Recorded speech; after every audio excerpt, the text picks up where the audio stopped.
Les mystères et surtout les inégalités du destin choquent la raison. Mais la parcelle de divin qui habite notre conscience proclame hautement que l'infinie justice réserve à chacun, au-delà de cette vie, une égalité absolue de devenir.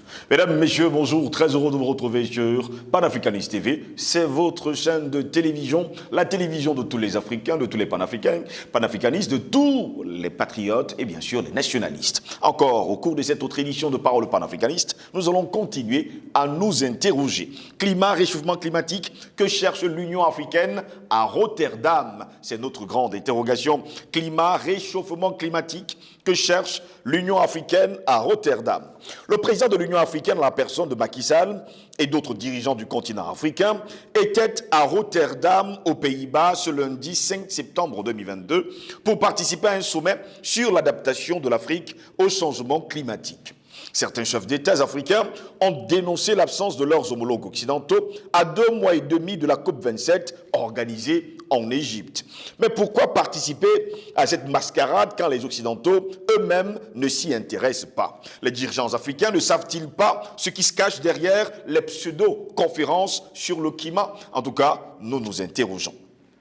Je ne peux pas manquer de noter avec amertume l'absence des dirigeants du monde industrialisé, a lancé Macky Sall, président en exercice de l'Union africaine et président du Sénégal lors de l'ouverture du sommet. Alors que certains membres de gouvernements occidentaux y ont participé, comme la première ministre danoise Mette Frederiksen, le ministre britannique de la COP26 Alok Sharma ou encore le secrétaire d'État français chargé du développement, Chrysoula Zacharopoulou. En tout cas, puisque ce sont les principaux pollueurs de cette planète, ce sont eux qui doivent financer l'adaptation, a poursuivi le dirigeant sénégalais. Ces propos ont été repris par plusieurs de ses homologues africains.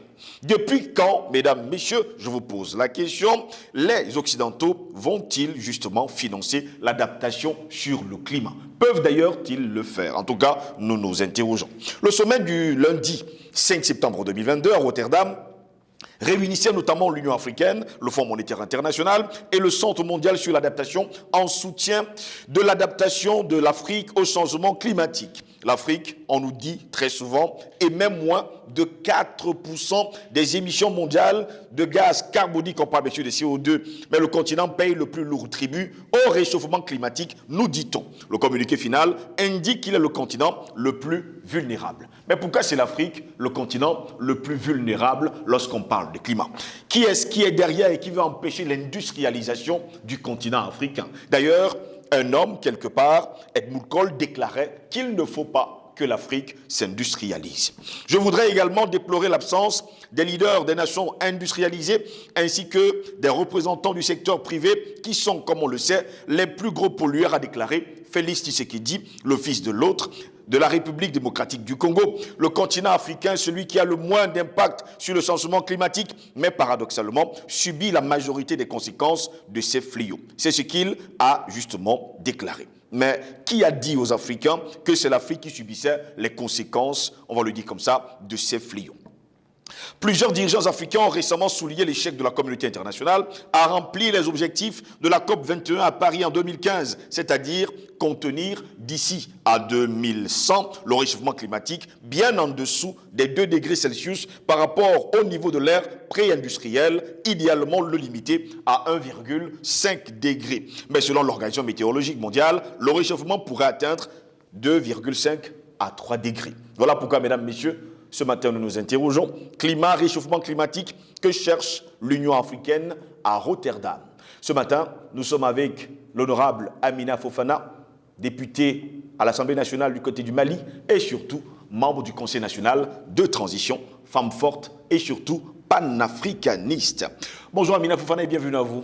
Merci, bonjour Steve, je salue nos téléspectateurs. Oui. Et je salue la chaîne Panafricaniste TV que je regarde d'ailleurs au Mali. Super. Voilà, donc nous vous félicitons, nous connaissons tous les panafricains qui passent sur le plateau, nous sommes fiers de tout ce que vous accomplissez pour le Cameroun, pour le Mali et pour toute l'Afrique, d'ailleurs pour le monde panafricain.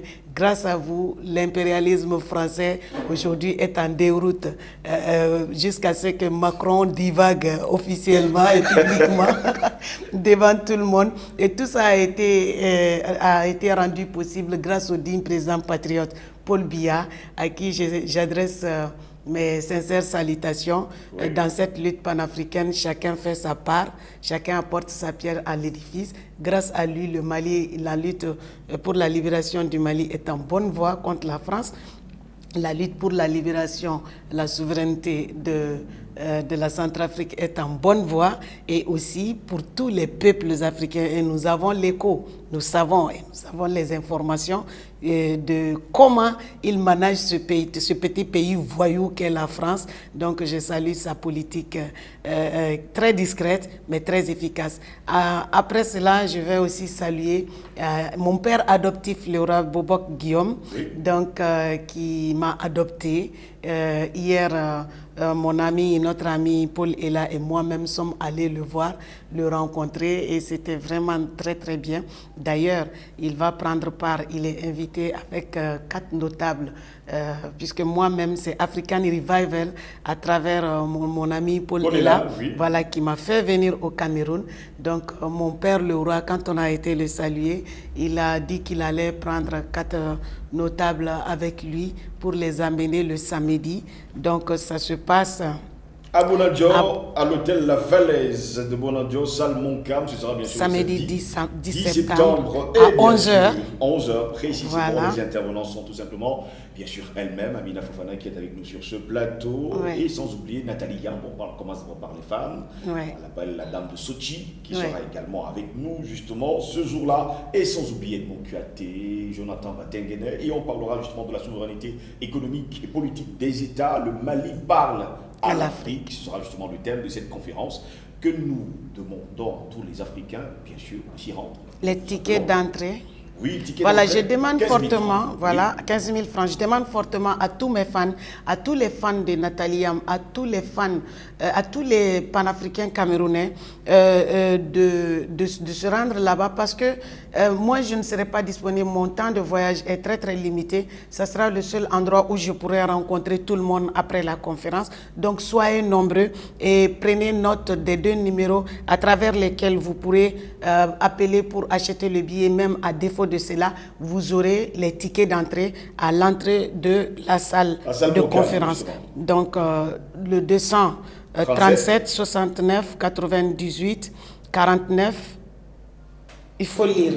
237 699 84 98 98, je me reprends, c'est le numéro orange. 237 plus 237 pour ceux qui sont à l'extérieur, 699 84 98 98, et le second numéro il est MTN, plus 237 toujours appelant l'extérieur, 671 99 69 69, 671 99 69 69. Nous vous y attendons, soyez justement des nôtres le samedi 10 septembre prochain.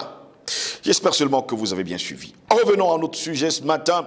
Que faisait l'Union africaine à Rotterdam? Je vais me tourner vers vous, Nathalie. Non, je parle déjà de Nathalie Yamb, alors qu'elle n'est pas encore là. De vous, Amina Fofana. Je vous pose donc la question, que faisait justement l'Union africaine à Rotterdam? L'Union africaine est devenue très, très ridicule. Parce qu'on a compris, tout le monde a compris, les panafricains ont fini de démontrer eux-mêmes, qu'ils sont une institution coloniale. Oui. Parce que l'Union africaine est financée par l'Union européenne. La CEDEAO est financée directement par la France. Donc la CEDEAO répond aux injonctions de la France. Oui. Et l'Union africaine répond aux injonctions, aux instructions de l'Union européenne. Donc ce ne sont pas des institutions qui ont été faites pour les Africains, mais bien contre les Africains. Donc c'est de cela qu'il est question. Quand je vois que Macky Sall s'est rendu à Rotterdam, ça me fait rire. Macky Sall et Félix Tshisekedi. Félix Tshisekedi, vraiment ça c'est 2 gros esclaves de l'Afrique, plus Ouattara. Les 3, vraiment ce sont des esclaves qui parlent au nom de l'Afrique, mais qui n'agissent jamais, d'ailleurs, même pas au nom de leur peuple, à plus forte raison au nom de l'Afrique. Ce sont des imposteurs, ce sont des menteurs, ce sont des esclaves de ces gens-là. Vous vous souvenez, lorsque l'Europe était en manque de blé, c'est Macky Sall qui allait comme garçon de course de l'Union européenne, mais toujours au nom de l'Afrique. Macky Sall n'est pas il n'a pas de capacité à défendre l'Afrique. D'ailleurs, il n'est pas là pour ça, parce que c'est la France qui l'a mis au pouvoir. Oui. Il doit sa vie à la France. Ce sont des francs-maçons aussi. Ce sont des francs-maçons qui ne sont pas du tout dans la même logique que nous. Ce sont des gens qui n'ont aucune honte. Ils sont exactement des esclaves de la France, mais en même temps des colons noirs qu'on a posés là à la tête des États africains. Et d'ailleurs, ce sont des vigiles parce que ce sont les ambassadeurs qui sont les représentants directs de Macron qui leur donnent des injonctions dans leur propre pays. Français, oui. Voilà, dans leur propre pays. Donc l'Union africaine n'a jamais représenté l'Afrique. Et dans sa forme actuelle, l'Union africaine ne peut jamais représenter l'Afrique dans quoi que ce soit, à moins que ses présidents dégagent par des soulèvements populaires pour qu'il y ait le changement dont le panafricanisme, les patriotes africains aspirent. Donc, c'est une honte, ce déplacement de Macky Sall et de Félix Tshisekedi. Par moment, vraiment, ce monsieur... Moi, je pense que les Congolais, ils ont beaucoup de boulot. Parce que Tshisekedi, oui, c'est leur Ibeka. J'ai dit ça à Roch Kabouré. Ils disent que l'autre doit partir. La MINUSCO doit partir. Mais celui qui ne veut pas que la MINUSCO parte, en vérité, c'est Tshisekedi. Donc, Tshisekedi, c'est le problème. La MINUSCO, c'est les conséquences. Bien que la MINUSCO est là avant que Tshisekedi ne vienne, Tshisekedi est une continuité des impostures au niveau de la présidence du Congo. Donc, si Tshisekedi ne fait rien pour chasser la MINUSMA, il faut faire partie de Tshisekedi. C'est ça qu'on a fait à Ibeka. On sortait pour chasser la France. Ibeka a dit qu'on est des terroristes. Macron dit que non, on fait l'apologie du terrorisme. Donc, Ibeka nous a traités conformément aux injonctions de Macron. Et aujourd'hui, vous savez comment l'histoire s'est terminée. Donc, ce qui attend le peuple congolais, c'est de bien organiser, bien orienter la lutte. Il faut que Tshisekedi soit leur cible principale. Parce que Macky Sall, on sait que... les élections à venir, il n'ira nulle part. C'est Ousmane Sonko, le panafricain, qui va prendre les rênes, le pouvoir au Sénégal. Et lui, maintenant, il veut aller siéger avec un droit de veto africain, hein, au niveau de l'ONU, soi-disant, bien sûr, pour parler en notre nom, sans nous et contre nous.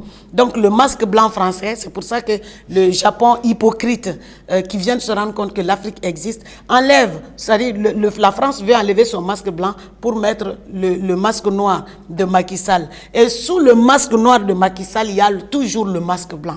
Donc, ils ne peuvent plus, tromper personne.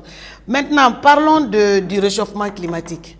Nous savons très bien que l'Europe est dans une situation catastrophique parce qu'ils ont essayé de sanctionner plus fort qu'eux. Ils s'impliquent dans la guerre, pas dans la guerre, dans l'opération spéciale de dénazification, oui, de l'Ukraine. Donc, ils ont pris des sanctions, ils se sont ingérés, ce sont des co-belligérants. Ils se sont ingérés, ils ont pris des sanctions et ils se sont tirés une balle en pleine tête. Donc maintenant, l'Occident, là, surtout l'Union européenne, ça n'existe plus. Parce que tout ce qui leur reste là, ce sont les guerres coloniales en Afrique et les Africains sont en train de s'armer. Et la masse africaine aussi est conscientisée. Donc quand ils ont pris ces sanctions bizarres, appelons ça comme ça, oui, parce qu'eux-mêmes, ils sont des nazis. Oui. Et d'ailleurs, l'opération spéciale de dénazification, il s'agit de vaincre le système de l'Occident. Oui. Parce que ce système de l'Occident qui a condamné Hitler est pire que Hitler. C'est pour ça qu'ils sont tous du côté de l'Ukraine, du côté du clown, du côté du clown contre Poutine. Donc maintenant que Poutine a fermé son robinet, le robinet de son gaz, ils ne savent plus où donner de la tête. Et ce sont eux les pollueurs. Non, je viens. Oui. L'Allemagne a alimenté sa centrale à charbon. Oui. Qui pollue? Qui pollue l'humanité? C'est eux qui polluent. La France est retournée au charbon. L'UE va retourner au charbon. Mais qui paye? Ils veulent toujours que ce soit les Africains qui payent. On ne payera que dalle. C'est-à-dire que ces présidents imposteurs noirs qui sont là, or ils sont blancs là-dessous, même pas blancs, hein, sous-blancs, esclaves, il faut les dégager. Oui. Parce qu'en 2022, on n'est pas sur la même longueur d'onde que la façon dont Macron est dépassé par le panafricanisme, c'est comme ça qu'ils sont dépassés eux aussi par le panafricanisme. Donc ces derniers-là, cette dernière génération de la France-Afrique, moi je pense qu'il faut les nettoyer. Et Macky Sall ne peut pas défendre l'Afrique. Donc ceux qui polluent, c'est ce que j'ai dit, ce sont eux. Et il va falloir qu'ils payent, même si Macky Sall sort ce discours, c'est juste pour endormir le peuple africain. Macky Sall, mais tu m'excuses, il n'a pas assez, il n'est pas outillé, n'est pas culotté pour affronter l'Occident et dire ces 4 vérités en faveur de l'Afrique. Donc Macky Sall ne peut pas nous divertir. Nous connaissons les objectifs criminels de Macky Sall. Nous connaissons les actions criminelles de Macky Sall contre son peuple d'abord, à l'égard du peuple malien, oui. D'ailleurs, à l'égard du peuple malien. Et n'oublions pas qu'il est impliqué dans les 49 mercenaires. Et tout cela sont complices même du terrorisme. C'est pour ça qu'ils ne veulent pas que le Mali traîne Macron par les cheveux à l'ONU. Et tous sont complices du terrorisme au Sahel. Oui. Eux tous ces présidents-là qui ne condamnent jamais, qui font comme si ils n'existaient pas, mais ils condamnent l'État malien parce que c'est l'État malien qu'ils considèrent comme État de terroristes, parce que le Mali cherche à la conquête de sa souveraineté et territoriale et à la conquête de sa souveraineté. Oui. De son indépendance totale. D'ailleurs, on n'est pas dépendant, ce sont eux qui sont dépendants.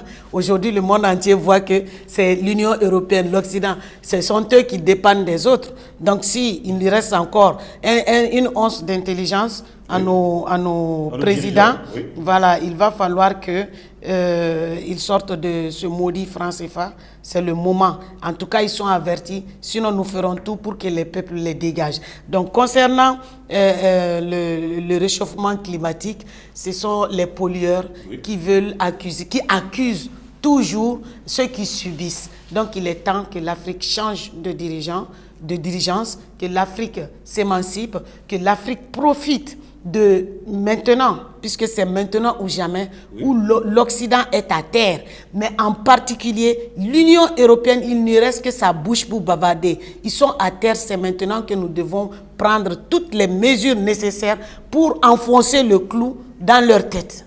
De son vivant, Helmut Kohl, qui était justement ancien chancelier allemand, il déclarait au fort « L'Asie et surtout la Chine nous a échappé, on les a laissés s'industrialiser. Il ne faudra jamais permettre au continent africain de s'industrialiser. » Et apparemment, le plan macabre, jusqu'à preuve du contraire, passe par le climat. Pourtant, tout le monde le sait, l'Afrique ne pollue pas. Et d'ailleurs, à Rotterdam, aucun pays pollueur n'a participé à cette conférence. Pourquoi donc s'y rendre si justement les pollueurs eux-mêmes ne s'y rendent pas? Parce qu'ils ne veulent pas se regarder dans le miroir et ils n'ont jamais assumé leurs responsabilités. Donc ce sont des bandes d'irresponsables. C'est pour ça que Macky Sall est un clown là-bas. C'est un clown qui part bavarder inutilement. Or ces gens ont leur système pour nous prendre en esclavage. En parlant de l'industrialisation de l'Afrique, ça ne dépendra pas de notre nombre et notre force. Ça ne dépendra plus d'eux parce que l'Afrique a décidé de s'émanciper et de diversifier les partenariats. Du temps du digne président patriote Modibo Keïta, paix à son âme, il y avait beaucoup d'usines au Mali. Donc quand la France, à travers Modibo Keïta, au fait Boigny, les Senghor et autres, là, tous les laquais de la France se sont ligués, avec la France, ont mis Moussa Traoré en mission pour tuer Modibo Keïta. Oui. Ils ont fermé toutes les usines au Mali. Ils se sont employés une par une à fermer. Quand l'impérialisme revient, tout ce que vous avez fait comme progrès là, on vous fait reculer 100 ans en arrière pour vous maintenir dans la misère totale, dans l'esclavage. Maintenant, les gens sont au chômage, le train ne marche pas. Il y avait l'Uicoma, il y avait tellement d'industries, les transformations de jus sur place, il y avait les mines d'or, une industrie de transformation d'or sur place que Assimi est en train de reprendre. Donc la Sonarem. Donc il y avait beaucoup de choses, le Mali était développé. Mais regardez, de 1960 à 1968, c'est ce que le digne président patriote Modibo Keïta a fait. Il a fait beaucoup d'exploits. Et la France est venue démanteler ça un à un, une par une, les sociétés, les usines. Donc, l'Afrique n'est pas en train de polluer, ça c'est clair. Parce qu'ils ont refusé que l'Afrique soit industrialisée. Et mais maintenant, ils n'auront pas le choix. On ne leur demande pas leur bénédiction. On ne leur demande pas la permission. On va varier les partenaires, on va varier le partenariat et de manière à ce que le partenaire qui viendra en Afrique respecte la souveraineté du peuple africain. C'est ça dorénavant, parce qu'un tigre en papier, en carton, il peut effrayer qui? Ils peuvent plus effrayer personne. Donc pour ce faire, ce sont eux qui sont les pollueurs et ils ne pourront pas empêcher l'industrialisation de l'Afrique. Et là aussi, je vais le dire et je vais le répéter, l'Allemagne voit les charbons comme des pépites d'or. Ce n'est pas moi qui le dis, c'est leurs médias mensonges en France là-bas qui le disent. Et eux-mêmes, ils sont en train de passer au charbon. Donc comme ils sont en train de reculer, Dieu merci, maintenant ils sont en train de reculer, il faut que l'Afrique avance.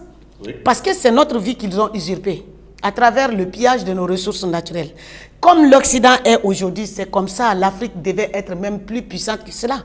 Parce que nos ressources ne sont pas totalement... Et d'ailleurs, c'est inépuisable, les ressources que nous avons. Donc si nous savons la gravité de la lutte qui nous attend, ce n'est pas la gravité. Il faut qu'on soit déterminé totalement et fermement contre ces gens-là. Totalement et fermement. Oui. Donc, ce ne sont pas des enfants de cœur, ce sont des enfants de Satan. Ils feront tout pour nous empêcher de nous industrialiser, mais ça sera inévitable. Parce qu'aujourd'hui, un autre monde a émergé, ils sont dépassés. Et ils sont restés dans l'époque coloniale ou dans l'époque de l'esclavage. Donc, il y a le BRICS. Il y a, comme je le disais tantôt, qu'il faut des institutions parallèles à leurs institutions qui n'obéissent qu'à leurs propres lois, où ils ont le droit d'aller tuer les peuples chez eux et ils ne seront jamais jugés à travers beaucoup de mensonges. Et ils ont ce droit-là, le droit de crime sur le reste de l'humanité. C'est ce droit de crime qui est terminé. Donc j'en appelle à nos partenaires de créer des institutions parallèles. Le début maintenant, c'est le BRICS. Et puis après, tout ce qu'ils vont construire là, on va déconstruire. Donc ça, c'est la décadence de l'Occident qui a commencé. Donc avec la coupure du gaz russe, ils sont retournés à la pollution. D'ailleurs, ils polluaient. Maintenant, ça va, oui, ça va s'aggraver davantage. Et la vague de froid qui arrive là, il ne faut pas qu'ils viennent ici. Hein. Nous, on ne veut pas le grand remplacement. Il faut qu'ils restent là-bas, qu'ils gèrent leurs problèmes. Pourtant, c'est ce qui est prévu dans les jours à venir, parce que l'hiver, il fera vraiment très froid. Et certains d'entre eux commencent justement à faire le rationnement d'électricité et surtout de chauffage. Justement, il ne faut pas qu'ils viennent. Ils font tout ce qu'ils veulent, mais qu'ils restent chez eux. Nous, on reste chez nous. On n'a rien à voir avec ça. On ne veut pas qu'ils viennent ici. Mais s'ils s'aventurent à venir, je demande à tous les chefs d'État africains, à tous les gouvernements africains, parce qu'à situation exceptionnelle, mesure exceptionnelle, nous-mêmes, on n'est pas à l'aise ici, on ne veut pas recevoir des immigrés qui viennent envahir notre continent. Parce que quand ils vont venir là, ils ne vont pas y retourner. Ça, il faut que cela soit clair. Ils vont prendre ça pour prétexte pour venir passer le froid ici. Et ils ne retourneront jamais parce qu'il n'y aura que désolation là-bas. Et ils vont venir nous remplacer. Nous, on ne veut pas le grand remplacement. Pour ce faire, j'ai une solution à vous proposer à tous. Il faut que le visa soit très très cher. Il ne faut pas que le Français lambda puisse prendre l'avion et venir. Non, non, non, non. Le visa, je l'ai dit, il faut que ça coûte au moins 10 millions. Et on va sélectionner, on ne donnera pas le visa à qui le veut. Donc, la majeure partie des personnes qui vont émettre leur demande de visa, ben, on va rejeter leur demande et on va renflouer nos caisses comme ils ont l'habitude de le faire. De nous escroquer. Donc on va renflouer nos caisses pour nous enrichir. C'est comme ça aussi qu'ils se sont enrichis sur notre dos. Donc en situation exceptionnelle, mesure exceptionnelle, s'ils veulent fuir le froid par rapport à leurs propres sanctions contre eux-mêmes, donc cette bêtise ne va pas, ils ne vont pas trouver la solution ici. Nous les Africains, on n'est pas prêts à les recevoir. Voilà, personne ne viendra nous envahir, ne viendra être des clandestins, des immigrés ici. Non, on ne veut pas de vous. Restez chez vous pour une fois sur terre. Assumez vos propres sanctions. Prenez votre courage à bras le corps et allez même dans vos grottes, allumez le bois là-bas, ayez un peu de dignité et de décence. L'Afrique ne veut pas vous recevoir. Merci à vous, Amina Fofana, d'avoir été dans notre ce matin. Merci beaucoup, Steve. Mesdames, Messieurs, nous recevions justement Amina Fofana sur le plateau de Panafricaniste TV. Elle est au Cameroun depuis quelques jours. Elle est là pour une conférence qui aura lieu justement le samedi 10 septembre prochain, qui parlera justement de la souveraineté des États. On parlera d'économie, de politique et surtout le Mali qui nous parle depuis, bien sûr, plusieurs mois aujourd'hui, où le CNT, le Conseil national de transition, a pris le pouvoir et est en train de changer les choses, même au cœur du Mali. Nous vous attendons nombreux, puisqu'Amina Fofana elle-même sera là. Il y aura la dame de Sochi, Nathalie Yamb, Edmond Kuate, Jonathan Batengenet, tous seront là justement. N'oubliez pas, nous vous attendons avec beaucoup d'impatience. Cette conférence est organisée par, bien sûr, African Revival, en attendant justement les Pan-African Awards pour le mois de décembre prochain. Mesdames, Messieurs, c'est ici que s'achève cette autre édition de Parole panafricaniste. Au plaisir de vous retrouver très bientôt. Restez sur Panafricaniste TV. L'information est en continu sur notre chaîne. Bonne journée à toutes et à tous.